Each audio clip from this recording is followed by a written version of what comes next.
እንደምን ሰነበታችሁ ውድ የከፋ ቴሌቪዥን ተመልካቾች እንዴት ስከርማችኋል ውድ የሀገር ልጆች ልዩ ልዩ ተሞክሮችን የሚያስቃኘው የእንግዳችን መሰናዶ ጀምሯል በዛሬው የእንግዳችን መሰናዶ ካንድ የጥበብ እንግዳችን ጋር ቆይታ ያደርጋል በፕሮግራሙን በመምራት እኔ ወንድሙ ካክሎ እንዲሁም ከካሜራ ባለሙያችን ፍሬው ማሞና ዳይሬክተራችን ታመነ በየነ ጋር በመሆን አብረን እንቆያለን የከፋ ቴሌቪዥን ምርጫችሁ ስለምታደርጉ ምስጋናችን ላቅ ያለ ነው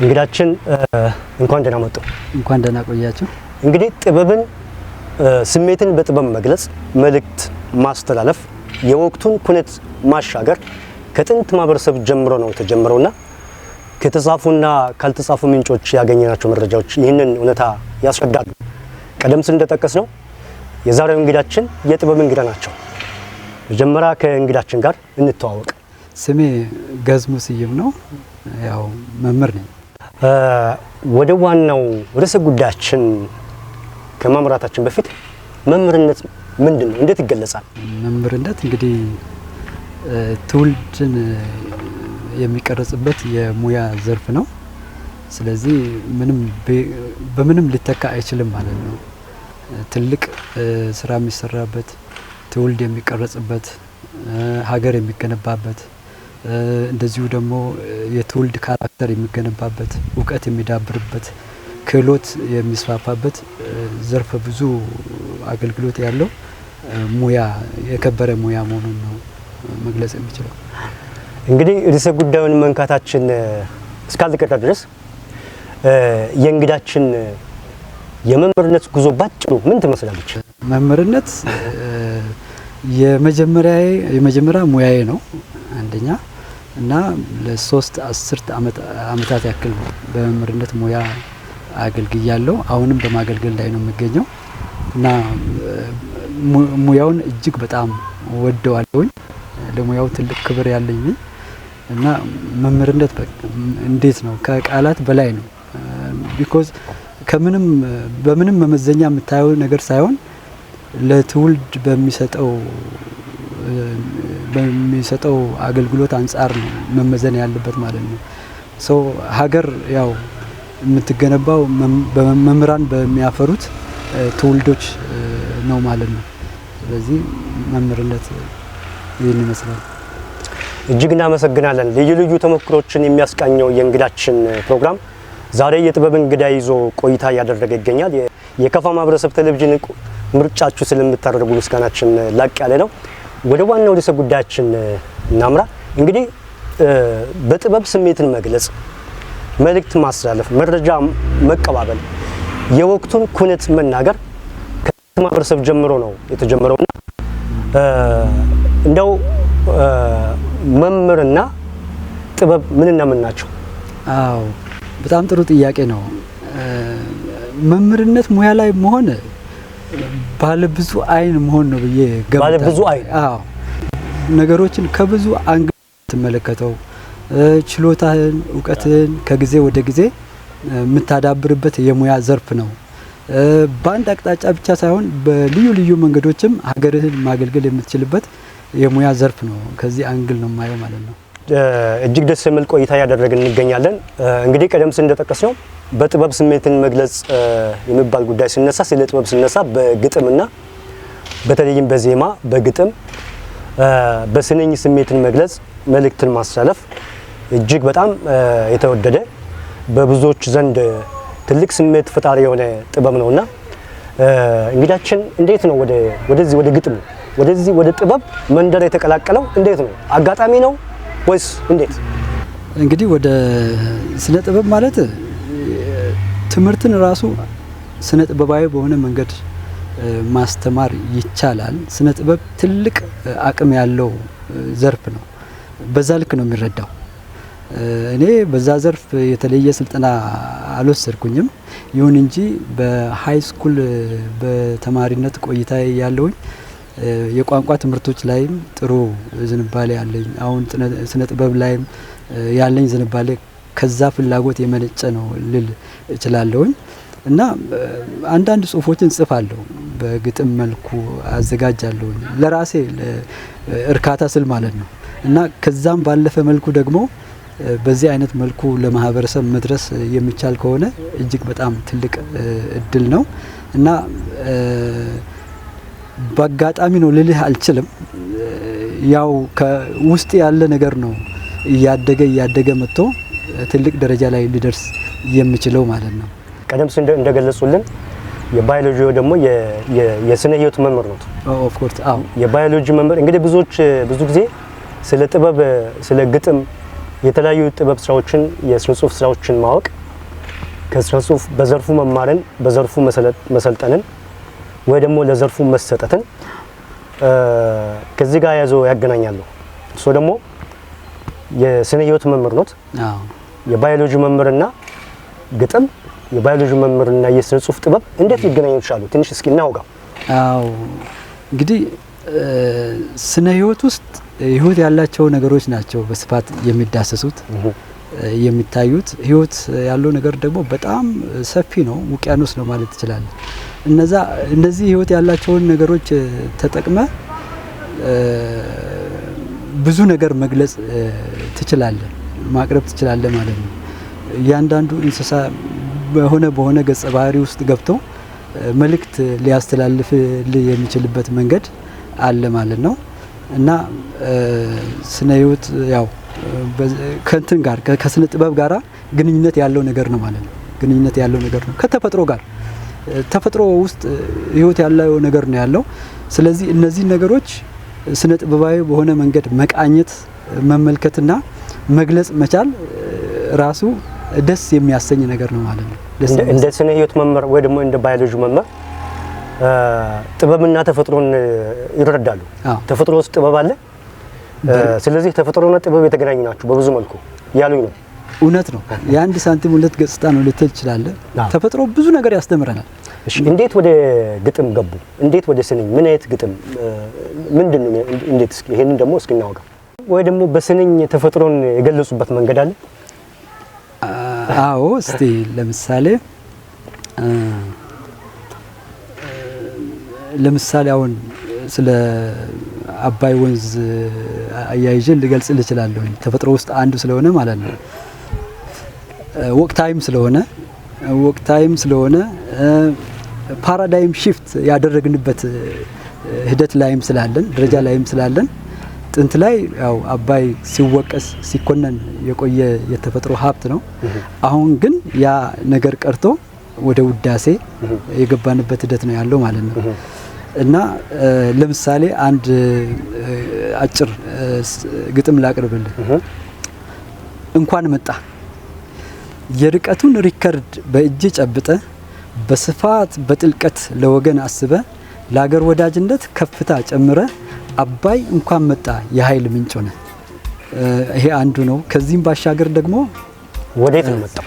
ቺናወራ አዎ እንግዲህ ቢሄድ የማይሰለቸው ለጅሙን ኪሎ ሜትር የሚጓዘው ሀብታችን ወደዚህ ተመለሰ። አዎ በፊት እንግዲህ ስደተኛ ነው ልንለው እንችላለን። ስደተኛው ተጓዥ፣ ስደተኛው ያው ለሀገሩ ሙሉ ለሙሉ አገልግሎት ሰጥቷል ልንል አንችልም በፊቱ ታሪክ ማለት ነው። በዛም የተነሳ ነው ሲወቀስ የነበረው። አሁን ግን በእርግጥ አካላዊ ጉዞ አልተገደበም፣ እንዳለ ነው። ያው ሱዳንም ይገባል፣ ከዛ ወደ ግብጽም ይገባል፣ ከዛ ወደ ሜዲትራኒያን ባህር ይገባል ማለት ነው። እና አካላዊ እንቅስቃሴ እንደተጠበቀ ሆኖ በአገልግሎት ደረጃ ግን ወደኛ ወደ እናት ሀገሩ ወደ ኢትዮጵያ ስለተመለሰ አባይ እንኳን መጣ ልለው ችያለሁ። በቀኛለ አዎ እንደዚህ ተመለሰ። አዎ ነው። እጅግ በጣም ደስ ይላል።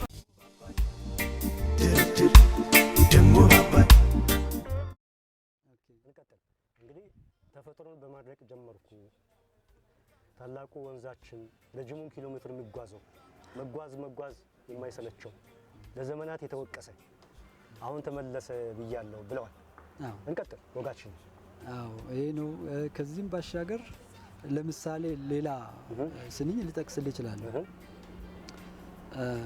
ግንድ ይዞ መዞሩ ከእንግዲህ የታለ፣ አፈር ጭኖ መሄድ ከእንግዲህ የታለ፣ ቅኝት አስተካክሎ እየደረደረ አባይ በሀገሩ መዘመር ጀመረ ይላል። ደስ ይላል። ግንድ ይዞ መዞር ከእንግዲህ የት አለ? ይሄ ማለት እንግዲህ አባይ ማደሪያ የለው ግንድ ይዞ ይዞራል ተብሎ ለዘመናት የተተረከው ምሳሌያዊ ንግግሩን መልሶ የገለበጠ ማለት ነው። ግንድ ይዞ መዞር ከእንግዲህ የት አለ? እንቀጥል እና ነው ሌላው ከዚሁ ጋር ተያይዞ ሌሎች በርካታ ግጥሞች አሉ። ለምሳሌ ባጭሩ እኔ ደስ ይበለን በምን አረፍ አለ አባይ ረጋ ከወገኑ አለ ጠጋ ከናቱ ቤት እልፍኝ ገባ ጋደም አለ ጉባ ካልጋ ቀን ጠብቆ ከዚያ አደረ የድል ዜና አበሰረ ሰከን አለ ራሱን ገዛ መኖር ጀመር እንደዋሳ አፉን ፈቶ ተናገረ ብራን ብሎ ተገበረ ራት ሆነ ጠኔ ገታ ምግብ ሞላ በገበታ ሆነ ጮራ። እጅግ የሚያምር ቆይታ ያደረግን እንደምንገኝ ተስፋ አለን። ዞን አገኘዋት ካይኔ ተደቅና ታዝለሽ የመጣሽው በጉማሬት ጀርባ ለምን ይከፋሻል ግድብ ሲገነባ ውሃ ሞልቶልሻል ሰርካታ ግሮምርሚ ሰጪውን ማስከፋት አይጠቅምም አቁሚ አባይ መኖሪያዬ መሆኑን ባውቀውም ለኔ ብቻ የምል ንፉግ አይደለሁም አንቺስ ደግሞ ጓዴ የኔዋ ጎረቤት እንቁዬ እንቁራሪት እዚህ እዛ ምትይ ከውሃ ከመሬት አባይ ይበቃናል አትጠራጠሪ ይህንን እውነታ ለአዞም ንገሪ ከዚያም አስከትዬ ያለኝን ቅሬታ ለመድረኳ ንግስት ነገርኳት አንዳፍታ እመቤት ጉማሪት ምን ነካሽ ወዳጄ የት ልሂድ ብለሽ ነው ከአባይ ተሰድጄ ባልተሰየምሽበት ዳኝነት ፈልገሽ የተፈጥሮ መብቴን ወደ ጎን አድርገሽ አሳሪ የሆነ ረቂቅ አዘጋጅተሽ ፈርሚበት ያልሽኝ በድፍረት ተነስተሽ ቆይኮ ለምን አስፈለገ እንዲህ ማዳላቱ መስመር አስለቅቆ እውነት ማዛባቱ ምን ጉድ ነው ጉማሬት የመድረኳ ንግስት ያቀረብሽው ረቂቅ በጣም ከነከነኝ አልፈርምም ውዴ አድራጎትሽ ከፋኝ አዞም ከአፍሪካ እንቁዬም ከአፍሪካ እኔም ከአፍሪካ አባይም ከኔጋ እዋኝበታለሁ ማንንም ሳልነካ እስቲ ተይ ባክሽ አፍሪካ ለአፍሪካ አንቺ እንደ ልማድሽ ኑሪ አሜሪካ ብዬ ስሰናበት ሃንድስ ኦፍ ኢትዮጵያ የምለው ኡኡታ ያትንኩኝ ባይነት የቃላት ሩምታ ያስተጋባ ጀመር በገዛ ግዛቷ ኖ ሞርም ቀጠለ እየተጋጋለ ግድቡ የኔ ነው አጀብ ጉድ ተባለ እንደ ራስ ካላዩ ካልተመለከቱ መዘዙ ብዙ ነው አሳን ማስከፋቱ። አመሰግናለሁ። የጥበብ እንግዳችን ጉማሬዋ በጣም ድፍረቷ አለማፈሯ እውነት ነው። እንግዲህ እንደዚህ እኛ በመሰረቱ ከየትኛውም ሀገር ጋር አትገርምም? ጉማሬዋ እውነት ነው። ድፍረቷ ድንበር ዘለል ነው። ድንበር ዘለል ነው። የእናንተ ውሃ ላይ ገብቼ ነው ዋኛለሁ። እንዴት እንደምትዋኙ እኔ ነኝ ምዳኘው ማለቷ ኦፍ ኮርስ ይሄ እንደ አንድ ሀገር ዜጋ ሆነ ስትመለከተው በጣም ቁጭት ውስጥ የሚከት ነገር ነው ማለት ነው። እጅግ ደስ ይላል። እንግዲህ በዚህ መልኩ ጥበብ መግለጽ በእውነቱ በጣም ደስ ይላል። እዚህ ጥበብ ውስጥ የተሳሉት ነገሮች አሉ። እንቁራሪት፣ አዞ፣ ጉማሬት በእነሱ ተመስለው በእነሱ ተወክለው የተገለጸው መልእክት የተላለፈው መልእክት እጅግ የሚያምር ነውና ይሄን በማድረጉ እስኪ ምንድነው የሚሰማው? ቅድም እንደነገሩ ስሜቱ እንዴት ይገለጻል? ከጥበብ ባሻገር ቅድም እንዳልኩ እኛ ሰላማዊ በሆነ መንገድ ከጎረቤቶቻችን ከአፍሪካ ሀገራት ጋር መኖር ነው የምንፈልገው። በሰላም ካልመጡ ደግሞ ከሌላውም ክፍለ ዓለም ጋር እንደዛ አይነት ሰላማዊ የሆነ ግንኙነት ያስፈልጋል። ያንን ነው የምንፈልገው። ነገር ግን እኛ ወዳጆች ብዙ ወዳጆች እንዳሉን ሁሉ የኛን እድገት የማይመኙ በርካታ አካላት አሉ ማለት ነው። ቀደም የተገለጹ ማለት ነው። እና በጥቅሉ አሁን ህዝቡን አይደለም እንትን የምትለው ገብቶኛል። አሁን ጉማሬዋ የእንቁራሪቷን እና የአዞን እጅ ለመጠምዘዝ ነው ሞክረውታል። የሞከረችው ጉማሬቷ ያው እንግዲህ ጋባዣው ሀገር ነች። እጅግ ያምራል። እንግዲህ ልዩ ልዩ ተሞክሮችን የሚያስቃኘው የእንግዳችን መሰናዶ በዛሬው ዝግጅታችን ያው ከጥበብ እንግዳችን ጋር ቆይታ ያደረገ ይገኛል። እውነት ታሪክና ስሜት በጥበብ እየተገለጹ ይገኛሉ። እንግዳችን እስኪ ያው ቀደም ሲል የተለያዩ ሀሳቦችን አንስተናል በጥበብ በግጥም።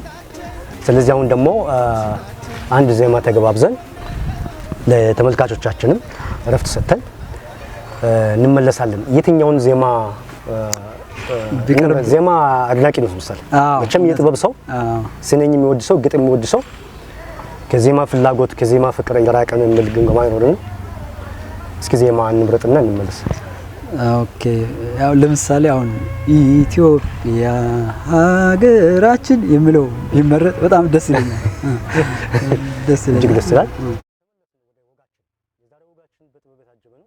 እንግዲህ በሰኔኝ ቀደም ሲል እንደገለጽ ነው ቀደም ሲል ስለ ህዳሴው የታላቁ የኢትዮጵያ ህዳሴ ግድባችን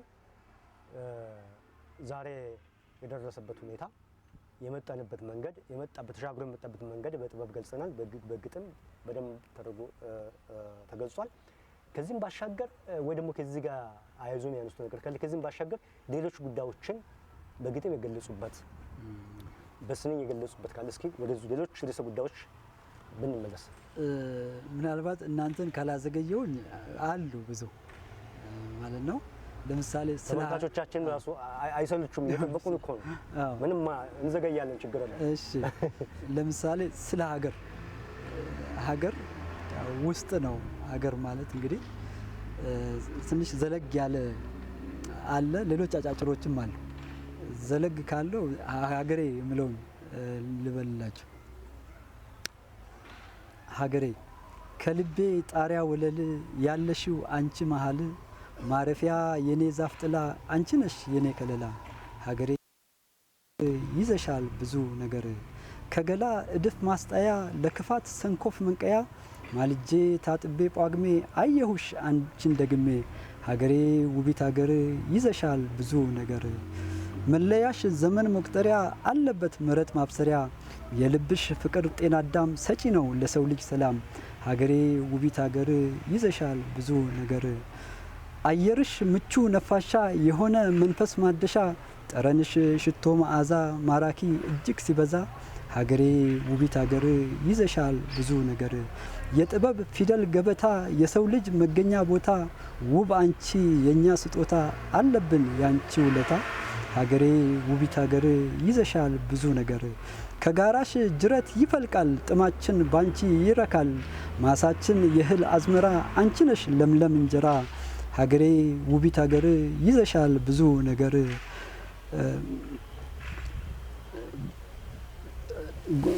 ምንዳችን ጎጆ መውጫችን አንቺ ነሽ ጥሪት ማፍራችን ዘርዝረን እንዳንጨርሰው አያልቅም ጸጋሽ ብዙ ነው ሀገሬ ውቢት ሀገር ይዘሻል ብዙ ነገር ውበትሽ ለዓለም ይገለጥ ከፍታ ስፍራ ይቀመጥ ክብርሽ የክብር ገጽሽ ይከፈት ይነበብ በጨዋ አንደበት ሀገሬ ውቢት ሀገር ይዘሻል ብዙ ነገር የሰው ልጅ ክብር ውበቱ ግብረገብ ሰብአዊነቱ ኢትዮጵያ የኛ ገጽታ በፊትሽ ይጽና ፈገግታ ሀገሬ ውቢት ሀገር ይዘሻል ብዙ ነገር የኛ ወግ የኛ ማዕረግ የሌለሽ አቻ ቢፈለግ እርጥብ ሳር የኛ ቄጠማ ሁል ጊዜ ትኑር ለምልማ ሀገሬ ውቢት ሀገር ይዘሻል ብዙ ነገር በዚሁ ላብቃ። ኦኬ እጅግ ያምራል። ሌሎች ስንኞች አሉ በዚህ አበቃለን። እጅግ ያምራል። ሀገርን በጥበብ መግለጽ እጅግ ደስ ይላል። ስለ ጥበብ ያወጋን እንገኛለን። በጥበብ ያወጋን ነው የምንገኘው። ጥበብ ሲታወጋ ለየት ይላል ብዙ ነገርና እንግዲህ አብዛኛው በአሁኑ ሰዓት ሰው ሀሳቡን አደራጅቶ አብዛኛው ሰው ሀሳቡን አደራጅቶ የማይችልበት የንባብ ባህላችን የማስታወሻ ያዝ ባህላችን እየቀነሰ በመጣበት ሰዓት እንደዛ አይነት ደግሞ ስሜቶችን እንደዛ አይነት መልእክቶችን በጥበብ መግለጽ ለየት ያለ ስጦታ ነው። ለየት ያለ መክሊት እንበለው መሰጠት ነው መለማመድ። በጣም ጥሩ ነው። ጥሩ ጥያቄ ነው። እንግዲህ እነዚህ ግጥሞች በሙሉ ራሴ ያዘጋጇቸው የራሴ ኦሪጂናል ስራዎች ናቸው። ብዙ አለ፣ በርከት ያሉ ግጥሞች አሉ። እነዚህን ግጥሞች ውስጣዊ የምታደርጋቸው በምታዘጋጅበት ጊዜ ነው። ስትጽፍ ስትሰርዝ የቃላት ምርጫ አለ፣ ብዙ ነገሮች አሉ። በዛ ሂደት ውስጥ በተደጋጋሚ ስጽፍ ራሱ እያነበብክ ነው የምጽፈው በህሊና ማለት ነው።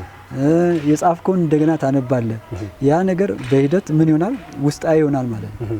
አንድ ሰው አንድ ነገር ውስጣዊ ካላደረገው አልተረዳም ማለት ነው። ስትረዳ ነው መግለጽ የምትችለው።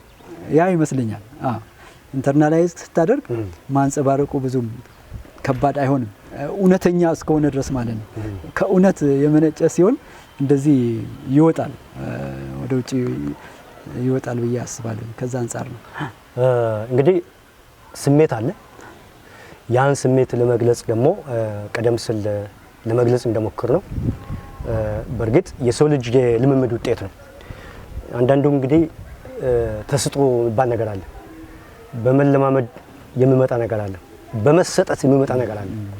አሁን የመምህራችን የእንግዳችን ይሄ ችሎታ ይሄ ጥበብ በየትኛው ውስጥ ይመደባል? በመለማመድ በመሰጠት ወይስ የትኛው ውስጥ ይመደባል? እናውጋ የተወሰነ እንጨምር። በእርግጥ እንግዲህ አሁን የሰው ልጅ በውስጡ ትልቅ አቅም በዙሪያው ሰፊ እድሎች ያሉት ነው። እያንዳንዱ ሰው አቅም አለው። ያንን አቅም ግን ያለ መረዳት ነው ችግሩ እንጂ እያንዳንዱ ሰው ዝም ብሎ የተፈጠረ አይደለም። በአላማ ነው፣ በአላማ የተፈጠረ ነው። አቅም አለው፣ በዙሪያው ሰፊ እድል አለው። አሁን እኔ ትንሽዬ አቅም ይዤ ወደዚህ ብቅ ብያለሁ። እድሉ ምንድን ነው? ለምሳሌ ይሄ ከፋ ቴሌቪዥን ባይኖር ይሄ እድል ነው አይደል? ይሄ ቻንስ መኖሩ ነው ለማቅረብ የቻልኩት ማለት ነው። ስለዚህ በውስጣችን ያለውን አቅም መመልከት፣ በዙሪያችን ያሉ እድሎችን ማየትና አገልግሎት ላይ መዋል፣ ለራስም ጥቅም ለሌላውም ተደራሽ መሆን ተገቢ ነው ብዬ አስባለሁ። በዚህ ዘርፍ ብዙ ሰዎች ሊኖሩ ይችላሉ እና ቢሳተፉ መልካም ነው። በሀገር ግንባታ፣ በስብዕና ግንባታ ዙሪያ፣ በትውልድ ግንባታ ዙሪያ ላይ ትልቅ ስራ መስራት የምንችልበት ነው።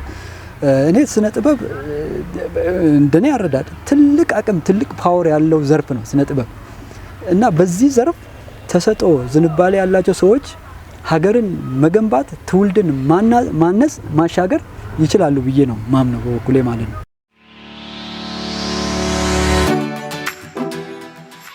ማሳረጊያ ግጥም የምትሆን ነገር እስኪ አለ? ኦኬ፣ ወደዛ እንምጣ እስኪ ትንሽ አለ። መልካም ፈቃዳችሁ ከሆነ ግን ስለ እናት የሁሉንም እናት በሚመለከት ነው። የኔንም እናት በዚህ ፈቃዳችን ነው እንጂ ተመልካቾቻችን ያውም ስለ እናት ላመስግንሽ እማ የሚል ነው።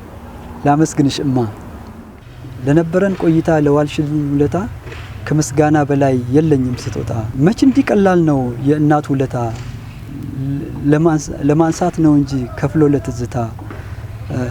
ጊዜ ምዕራፉ ላይ አረፍ አልኩኝና ወለል ብሎ ታየኝ ትናንት እንደገና። ያስተማርሽኝ አንቺ በልጅነት ያኔ የህይወት መመሪያ ሆኖልኛል ለኔ። ባትገኚ ኖሮ ባትቆሚ ከጎኔ አላየውም ነበር ህልሜን በእውኔ። ጠርቼ መጣለው ካለሽበት ቦታ ሰብሳቢ ነውና የእናት ገበታ። ባልገኝም እንኳን በምታየው ገጼ አቀርብልሻለሁ ምስጋና በድምጼ። እምዬ ማምዬ አረሳሽም እኔ እዘክርሻለሁ በህይወት ዘመኔ። ባዶነቴን አይተሽ ጉለቴን የሞላሽ እኔም በተራዬ ይኸው ደረስኩልሽ።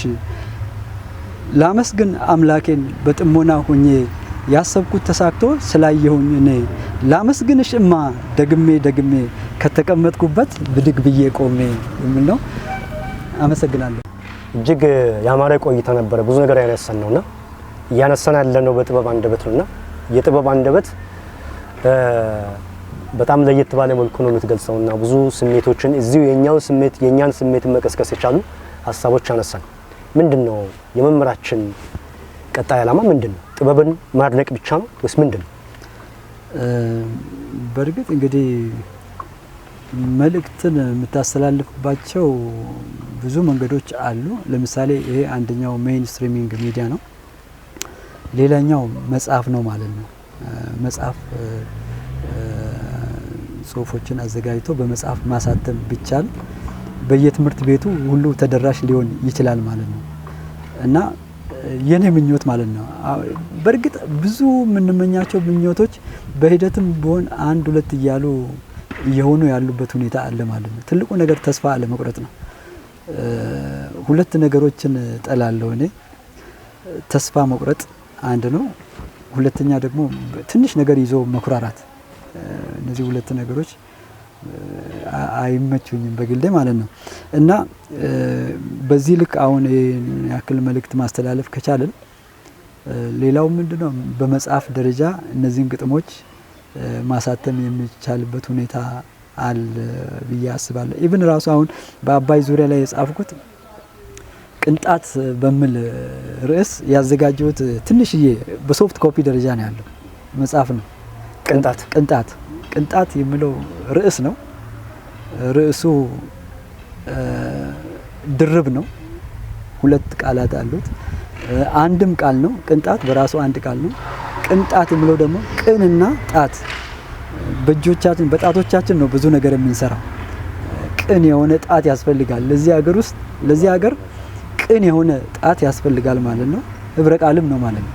ቅንጣት የሚለው ትንሽ ነው ሰሙ የላይ ስትመለከተው፣ ወርቁ ግን ቅን መሆንን ቅንነት ያስፈልጋል። በቅንነት መናገር ስለምንችል መናገር የለብንም። መጻፍ ስለምንችል መጻፍ የለብንም። መናገር ሲገባንና መጻፍ ሲገባን ማድረግ ያለብን ማለት ነው። ለሀገር በሚጠቅም መልኩ መጻፍ ያስፈልጋል ማለት ነው። አይነ ህሊና መርምሬ በቅንጣት ስንኝ ቋጥሬ ያኖርኩት የሀሳብ ፍሬ ይድረሳት ለውድ ሀገሬ እላለሁ። ቅንነት ጥሩ ነው። ውሸት የሚጠላ እውነት ሽቶ ፈጣሪ ይስጥልን ቅንጣት አበርክቶ።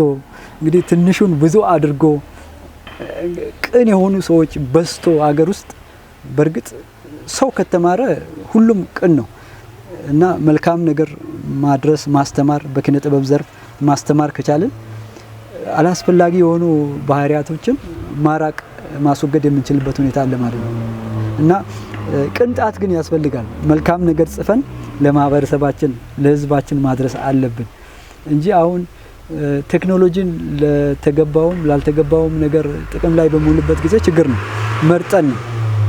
መርጠን ነው ተግባራዊ የሚጠቅመውን ነገር መርጠን ለማህበረሰቡ ማድረስ እንዳለብን ነው የሚሰማን። ከዚህ በተቃራኒ ያሉ ወንድሞች፣ እህቶች፣ ወገኖች ካሉ ከስተት መንገድ ተመልሶ በትክክለኛው አቅጣጫ መረጃዎችን መስጠት ቢችሉ መልካም ነው የሚል እምነት ነው ያለን። ተመልካቾቻችን እንግዲህ ከእንግዳችን ጥበብ ብዙ መልእክት እያገኙ እንደሆነ ተስፋ አለንና ቀደም ሲል ጠቅሷል።